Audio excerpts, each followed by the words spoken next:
Баршаңызға қайырлы күн, сіздермен бірге Жансая. Бүгін сіздерге құрамына картоп қосылып жасалынатын өте дәмді лепешканың рецептімен бөлісетін боламын. Ең алдымен картошкамызды сыртын ашып, тазалап, жуып, пісіруге отқа қоямыз. Таза ыдысымызға жылы сүтімізді, құмшекерімізді, тұзымызды саламыз және бір жұмыртқаның ағын саламыз.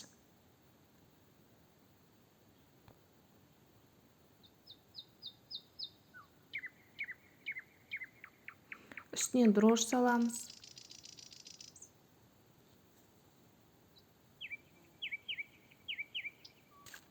Сұйық майымызды құямыз.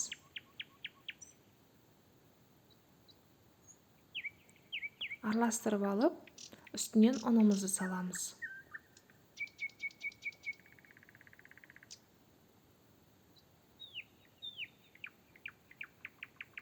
Каналыма тіркелмеген болсаңыз, каналыма тіркеліп, каналымның одан ары дамуына септігіңіз тигізіп, төменге пікіріңізді қалдыра кетсеңіз.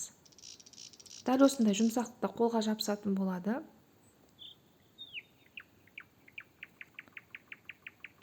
Бетін жауып, жылы жерге қойып қоямыз, ашығанша.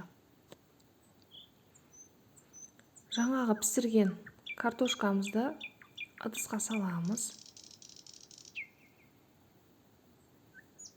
Дәміне қарай тұз саламыз.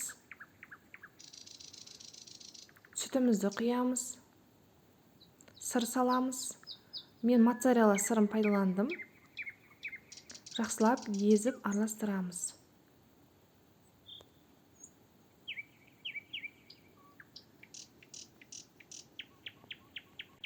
Картошкамыз жақсылап араластырып болған соң 3 бөлікке бөлеміз. Сонымен қатар менің каналымда өте дәмді хворостың, печеньелердің және де қамырды дұрыс үйлеумен дұрыс жаюдың жолдары бар.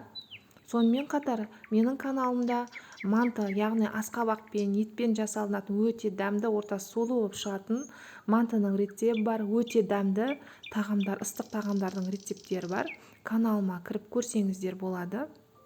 Сорпалардың рецептері бар. Дәл осылай картошкамызды домалақтап 3 бөлікке бөліп қоямыз. Қамырымыз көтерілді.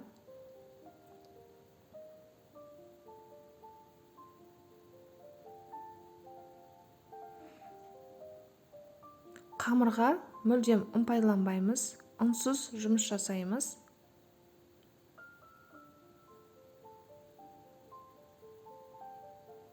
Қамырымызды 3 бөлікке бөлеміз.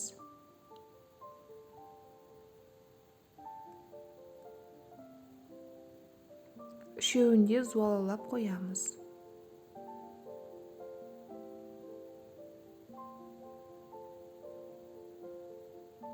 Бір бөлігін алып, домалақ етіп жаямыз. Жайып болған соң үстінен жаңағы домалақтап қойған картошкамызды салып, осылай бүгіп шығамыз.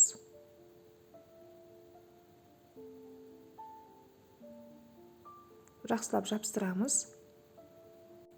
Каналыма тіркелмеген болсаңыз, каналыма тіркеліп, қазақша каналдың одан ары дамуына септігіңіз тигізіп, төменге пікіріңізді қалдырып, сонымен қатар достарыңызбен бөлісіп отырсаңыз болады.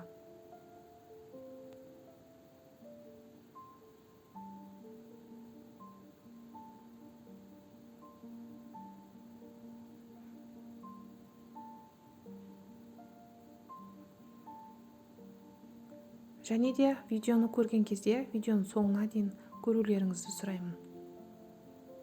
Дәл осылай картопты жасап болғаннан кейін пісіретін ыдысымызға салып, жақсылап қолдың көмегімен жаймен жайып шығамыз да 20 минутқа қойып қоямыз көтерілгенше. Қамырымыз көтерілді. Жаңағы жұмыртқаның сарысына 1 қасық немесе 2 қасық сүтімізді құйып, жақсылап араластырып, бетіне жағып шығамыз. Осы кезде пешімізді доққа қосып қоямыз, қызуы керек. Пешіңіз қызған соң 180 градуста жарты сағатта пісіріп аламыз. Дәл осындай әдемі болып пісіп шығады. Бетіне сары май жақтым мен.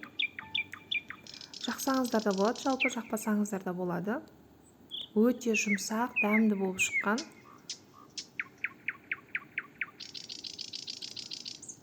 булочкаға ұқсайды. Менімен бірге видеоның соңына дейін көргендеріңіз үшін рахмет.